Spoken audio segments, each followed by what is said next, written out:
Welcome to our channel.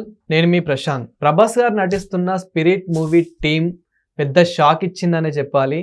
ఎందుకు అంటే దీపికా పడుకొనే ఈ మూవీ నుంచి తప్పుకుంటున్నట్లు చాలా వైరల్ అయితే అవుతుంది. మరి ఎందుకు తప్పుకుంటుంది, అసలు మూవీ టీంలో ఏం జరిగింది అనే విషయాలు అయితే తెలుసుకుందాము. దీని గురించి అయితే మాట్లాడేందుకు ప్రస్తుతం మనతో పాటు సీనియర్ జర్నలిస్ట్ జయదేవ్ గారు ఉన్నారు. నమస్తే అండి. నమస్తే సార్. అసలు స్పిరిట్ మూవీ టీంలో ఏం జరిగింది, ఎందుకని హీరోయిన్ తప్పుకోవాల్సి వస్తుంది, అండ్ సందీప్ రెడ్డి వంగ గారు ఏది నిర్ణయం తీసుకున్నా కానీ చాలా గట్టిగానే తీసుకుంటారు. మీరు ఎందుకు ఈ విషయంలో ఇలా అవ్వాల్సి వచ్చింది? యాక్చువల్గా సందీప్ రెడ్డి వంగ ఆ పేరు ఎంత ప్రభంజనం అయిపోయిందంటే ఆఫ్టర్ యానిమల్. అవును, అంటే అర్జున్ రెడ్డితో మనకు సౌత్ వరకు ఒక ఊపు ఊపాడు. యానిమల్తో పాన్ ఇండియా లెవెల్లో ఏంటి ఈయన ఎంత యాటిట్యూడా, లేకపోతే ఈయన అంటే అలాగని యాటిట్యూడ్ కాదు, ఆయనకి ఏమనిపిస్తే అదే మాట్లాడుతున్నాడు. అవును, రామ్ గోపాల్ వర్మ లాంటి వ్యక్తే సందీప్ రెడ్డి వంగ గురించి ఒక స్టేట్మెంట్ ఇచ్చాడు. సార్, మీ దర్శకత్వ పర్యవేక్షణలో సందీప్ రెడ్డి వంగ దర్శకత్వంలో సినిమా చేయబోతున్నారా అని అడిగాడు. అడిగితే ఆయన కాసేపు ఎట్లా ఆర్జీవి ఆలోచించి ఆయన అంత ఉంటాడు, నా డెసిషన్ నచ్చపోతే లాగిపెట్టి ఒకటి కొడతాడు, అప్పుడు నేను ఏమవ్వాలి, సమస్య లేదు అంటే. అట్లాంటి ఎలా ఉండాలంటే ముక్కుసూటిగా పోయే మనిషి.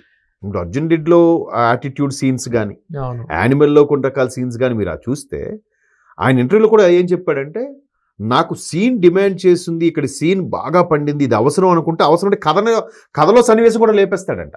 సీన్ మెయిన్ అక్కడ. అట్లా ఎలా ఉంటుంది, ఇప్పుడు కథలో అది చాలా కీలకము, అది మారిపోతే కథ నరేషన్ మారిపోతుంది అని ఉండదంట. అక్కడ సీన్ బాగా ఎలివేషన్ అవుతుంది, ఆ సీన్ మెయిన్, కథతో నాకు సంబంధం లేదంటాడు. కథ అవుట్లైన్ ఉంటుంది. సో అటువంటి డైరెక్టర్ ఆయన.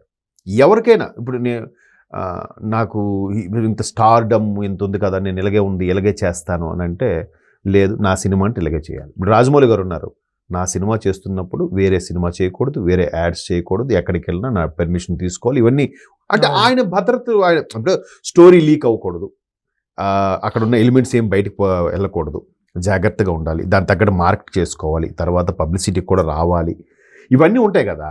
సో అలాంటివి కొన్ని రిస్ట్రిక్షన్స్ అని పెట్టుకున్నాడు. అలాగే సందీప్ రెడ్డి వంగ కూడా, నేను సీన్ డిమాండ్ చేస్తే అక్కడ నగ్నంగా చేయాలని మీరు చేయాలి, దానికి ఓకే అంటూనే సినిమా చేద్దాం, లేకపోతే వద్దంట.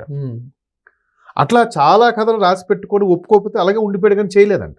ఇందులో కూడా అదే ప్రాబ్లం వచ్చింది. అంటే మినిమం 8 hours అయినా వర్క్ చేయాలి, 6 hours కూడా వర్క్ చేయలేదు దీపికా పడుకొని అని చెప్పి అక్కడికి వస్తున్నా. సో ఇప్పుడు ఈ బాలీవుడ్ హీరోయిన్స్ అనేసరికి ఎట్లా అయిపోద్దంటే, మేము హిందీ లాంగ్వేజ్ ఎక్కువ భాష, అది ఎక్కువ మంది మాట్లాడే భాష ఇండియాలో అందరూ చూస్తారు, వరల్డ్ వైడ్గా చూస్తారు, అరబ్ కంట్రీస్లో కూడా దానికి మళ్ళీ డబ్ చేయాల్సిన అవసరం లేదు. సో ఇట్లాంటి దీంతో బాలీవుడ్ అనేసరికి ఒక ఫీలింగ్ వచ్చేసింది, వాళ్ళే తోపు మన వాళ్ళకి. ఎందుకంటే సౌత్లోకి వచ్చి యాక్ట్ చేసే హీరోయిన్లు కూడా స్టార్ హీరోయిన్ లేక బాలీవుడ్కి వెళ్ళి బిల్డప్ ఇచ్చి మళ్ళీ మన తెలుగు తమిళ చేయని వాళ్ళు కూడా ఉన్నారు. దానికి బెస్ట్ ఎగ్జాంపుల్, చాలామంది పేర్లు అనవసరం. అయితే ఇలాంటి తరుణంలోనే బాహుబలికి రమ్యకృష్ణ గారి క్యారెక్టర్ని ఫస్ట్ శ్రీదేవి గారిని అడిగారట. అప్పుడు శ్రీదేవి గారు బతికే ఉన్నారు. ఆవిడ స్టార్ హీరోయిన్, ఇంకో స్టార్ ప్రొడ్యూసర్ భార్య, ఇంకో సూపర్ స్టార్కి వదిన, అనిల్ కపూర్కి వదిన, బోని కపూర్ భార్య, బోని కపూర్ పెద్ద సూపర్ ప్రొడ్యూసరు. సో ఇంత ఇది మీద ఆవిడ కూడా కొన్ని డిమాండ్స్ పెట్టిందంట. నాకు సినిమా దీంట్లో ఎన్ని షేర్లు కావాలి, నేను ఈ టైమింగ్స్లో చేస్తాను, నా కాల్ షీట్ నేను డిసైడ్ చేస్తాను, బాలీవుడ్ రిలీజ్ అంతా నాకివ్వాలి, ఏవేవో పెట్టింది. ఎందుకంటే వాళ్ళ ఆయన ప్రొడ్యూసర్ కాబట్టి. రాజమౌళి గారు ఇదేదో తలతక్క వ్యవహారం లాగా ఉంది, ఆయన అసలే జక్కన్న, లాభం లేదు, ఇంకెవరెవరు అంటే రమ్యకృష్ణ గారు తినేశారు. అసలు రమ్యకృష్ణ గారు నిజంగా ఆ తల్లి క్యారెక్టర్కి న్యాయం చేయించారు కదా. సో అంటే దర్శకుడు ప్రతిభది ఎట్లా లాగాడు, దానికి తగ్గ పర్ఫార్మెన్స్ కూడా రమ్యకృష్ణ గారు ఇచ్చారు. సో ఇట్లా డిమాండ్స్ పెడితే ఎంత మంచి ఆఫర్ పోయింది శ్రీదేవి గారికి. సో సేమ్ మీరు అన్నట్టు ఇప్పుడు స్పిరిట్కి ఏదైతే ప్రభాస్ ఉన్నారో, డార్లింగ్ ఎంత అందరూ అనేది డార్లింగ్ అని, ఎందుకంటే అంత పెద్ద సూపర్ స్టార్, పాన్ ఇండియా, మరలా పాన్ ఇండియా ఇమేజ్ ఒక విధంగా ప్రభాస్ నుంచి వచ్చిందేమో పాన్ ఇండియా సినిమా అని కాన్సెప్ట్. కించిత్ కూడా గర్వం ఉండదు, చాలా సింపుల్గా ఉంటాడు, ఏ వివాదాల్లో కనబడ్డు, ఏ ఇష్యూస్లో కనబడ్డు, ఎక్కడ పడితే అక్కడ పబ్బుల్లో దొరికాడను, అలా డ్రగ్స్లో ఈ మ్యాటరే ఉండదు. పైగా మొదటి నుంచి గోల్డెన్ స్పూన్తో పుట్టినవాడు, పెదనాన్న కృష్ణంరాజు గారు రెబల్ స్టారు, తండ్రి సూర్యనారాయణ రాజు గారు ఒక పెద్ద ప్రొడ్యూసరు, ఆస్తులు పాస్తులు, రాజులు ఫ్యామిలీ ఎంతున్నా కూడా ఎక్కడ ఏం కనబడ్డు. పైగా మీరు ఇండస్ట్రీలో, తెలుగు ఇండస్ట్రీలో ఎవరిని అడిగినా కూడా, ఎవరికే సమస్య వచ్చినా కూడా తెలుసుకొని మరీ హెల్ప్ చేసేస్తాడట అడగకపోయినా. That is darling. సో అంత ఉన్నా కూడా దర్శకుడు అక్కడ నేల మీద పడుకోవాలంటే అక్కడ పడుకుంటాడట, ఇది చేయండి చేస్తాడట. చాలా రాజమౌళి గారు కూడా అదే చెప్పారు కదా, 2 సినిమాలు బాహుబలి 1, 2 5 ఏళ్ళు చేసిన అసలు ఎంత ఓపిక ఉండాలి. చాలా బద్ధకంగా ధీమాగా కూల్గా ఉంటాడు. అది బద్ధకం కాదు. పొద్దున్న 6 కల్లా RFCలో ఉండాలి అంటే నువ్వు ఎంతగా ఎక్కడ లేగాలి, ఎక్కడ RFC ఎక్కడ వాళ్ళ ఇల్లు కదా. ఎంత ఓఆర్ఆర్ ఎక్కినా కనీసం 45 మినిట్సా, ఎంత జమ్మని కొట్టినా 120 140లో స్పీడ్ కొట్టినా కూడా అంతేనా. మరి ముందు లేవాలా, జిమ్ము, ప్రాక్టీసు, డైట్, ఫుడ్ 5 ఏళ్ళు అలా కంటిన్యూ చేయడం అంటే ఎంత ఇది విషయం. ఇవన్నీ చేయలేము ఇంకో టైం పెట్టి చెప్పొచ్చు. దర్శకుడు it's a captain, that is Prabhas కన్నా గొప్పలంట ఈ సోకాల్డ్ మీరు అంటున్న హీరోలు హీరోయిన్లు అందరూ. చెప్పండి, కల్కి మూవీతో కూడా ప్రభాస్ ఎంత ఇది చూపించారు కూడా. ఆ కల్కి అని మీరు అన్నట్టు అయితే కల్కిలో అదే విధంగా అంటే కల్కిలో కూడా దీపికా పదుకొనే ఉంది, కానీ ఇలాంటి క్లాసెస్ అనేటివి ఎక్కడ కూడా రాలేదు. బట్ ఇక్కడ కూడా ప్రభాస్ తోనే నటిస్తుంది, బట్ ఇక్కడ ఎందుకు క్లాసెస్ వచ్చాయి మరి? క్లాసెస్ అంటే అక్కడ ఆయన ఎవరు, మన దత్తుగారి అల్లుడు, ఆయన పెద్దగా డిమాండ్ చేయడము, ఆయన కొంచెం మితభాషి, ఆయన డైరెక్టర్ పేరు మర్చిపోయాను. సో ఆయన ఓకే, బట్ సందీప్ రెడ్డి వంగ అలా కాదు కదా. కాదు, మీరు అవసరం అనుకుంటే చేంజ్ ద సీన్ అంటాడు దర్శకుడు. ఇక్కడ అలా కాదు, చేంజ్ ద క్యారెక్టర్ అంతే, change the heroine, that is Sandeep. ఆయన అనుకున్న సీన్ తీయాలి. అలాగని కల్కి డైరెక్టర్ గారు అంటే సాఫ్ట్, ఆయన ఎక్కువగా మాట్లాడు. ఆయన టాలెంట్ అంటే దర్శకత్వంలో చూపిస్తాడు అంతే, ఎక్కడికి వెళ్ళినా మళ్ళీ సింపుల్ గా ఉంటాడు కదా. సో సందీప్ రెడ్డి వంగ అలా కాదు.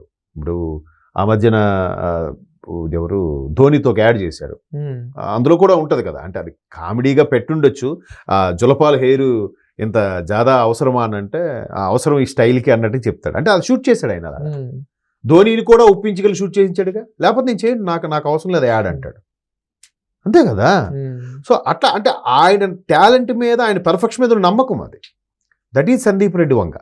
సో అట్లాంటి సందీప్ రెడ్డి వంగ దగ్గర దీపికా పదుకొనే, నేను ఎంత స్టార్ హీరోయిన్, నేను 6 గంటలే చేస్తాను, నాకు బేబీ ఉంది, నేను త్వరగా వెళ్తాను, నాకు ఎంత షేర్ కావాలి, డిమాండ్స్ ఉన్నాయంటే మాని అమ్మ. ఇప్పుడు చాలామంది కూడా అలా డిమాండ్స్ పెడుతుంటారు. రీసెంట్గా నాకు బేబీ పుట్టింది, బేబీ కేర్ అవసరము, నువ్వు కావాలంటే సెట్లోకి తెచ్చేసుకో. దానికి కోట్లు విలువ చేసే ఆస్తులు ఉంటాయి, వాళ్ళు అనుకుంటే ఒక టేక్ కేర్ని పెట్టుకోలేరా, కేర్ టేకర్ని పెట్టుకోలేరా? సార్ ఇక్కడ ఇంకొక క్వశ్చన్ చాలా మందికి డౌట్ రేజ్ అయ్యేది ఏంటంటే, సరే దీపిక గారు వెళ్ళిపోయారు, మరి ఈ ప్లేస్ లో ఎవరు రాబోతున్నారు అనేది పెద్ద ట్విస్ట్ గా మారింది. అంటే ప్రభాస్ గారికి ఎక్కువ అనుష్క గారే సెట్ అవుతారు, మరి అనుష్క గారే రాబోతున్నారా, లేకపోతే ఆల్రెడీ యానిమల్ మూవీలో సందీప్ రెడ్డి వంగ గారు అయితే రష్మిక మందనతో తీశారు కాబట్టి మరి రష్మికనే రాబోతున్నారా అని చెప్పేసి. ఇప్పుడు ఇది ఒక పెద్ద ఇది అయిపోయింది. అనుష్క ఫేడ్ అవుట్ అయిపోయారు అంటున్నారు, బట్ ఆవిడ కలుపుకుంటే మళ్ళీ ఆవిడ రెడీ. నిజంగా మీరు అన్నట్టు అనుష్క మంచి కాంబినేషన్. రష్మిక మందన్నతో ఆల్రెడీ చేసేశారు. ఆల్రెడీ ఆవిడ చావాలో హిట్ కొట్టింది, యానిమల్తో హిట్ కొట్టింది, ఇక్కడ పుష్ప 2 సీజన్లో ఆవిడే ఉంది. ఆల్రెడీ అలవాటు అయిపోయిన ఫేసు. పోనీ ఆవిడెవరు కియారా అడ్వాణిని పెడదామంటే ఆవిడ ప్రెగ్నెన్సీ అంట. సో ఈ నేపథ్యంలో ఆల్రెడీ ఫ్యాన్స్ గోల్ ఏంటంటే మృణాల్ ఠాకూర్ని పెట్టండి అని కూడా వస్తున్నాయంట. సో అది అక్కడ సందీప్ రెడ్డి వంగ కానీ ఎవరైనా ఏం చూస్తారంటే ముందు స్క్రీన్ టెస్ట్ చేస్తారు. ఆయన హైట్కి, ఆయన పర్సనాలిటీకి పక్కన మరీ చిన్న పొట్టిగా ఉండే హీరోయిన్లు పెట్టలేరు కదా. మోస్తరు పర్సనాలిటీ, అన్ని రకాలుగా సరితూగే పర్సనాలిటీ ఉండే వాళ్ళని పెట్టగలుగుతారు. సో అట్లాగా అయితే చూద్దాం. మరి ఇప్పుడు ఇంకా నెక్స్ట్ ఎవరున్నారు తీసుకుంటే సౌత్ నుండి అయితేనే అన్ని రకాలుగా వాళ్ళు ఒబే అవుతారు. ఈ నార్త్ వాళ్ళు ఏంటంటే ఒక 2-3 సినిమాలు చేసి స్టార్డమ్ వచ్చేసాక ఇంక డిమాండ్లు పెడతారు ఇట్లాగే. సో చూద్దాం. ఆయన అనుకున్నాడంటే తీసి తీరుతాడుగా. ఏ హీరోయిన్ ఆల్రెడీ ఆ మైండ్లో వచ్చి ఉంటుందిగా, ప్రభాస్ కటౌట్కి అంటే ఈ హీరోయిన్ ఓకేనా అని ఒకటి ఉంటుంది కదా. చూద్దాం ఏమవుతుంది. Thank you sir. Thank you.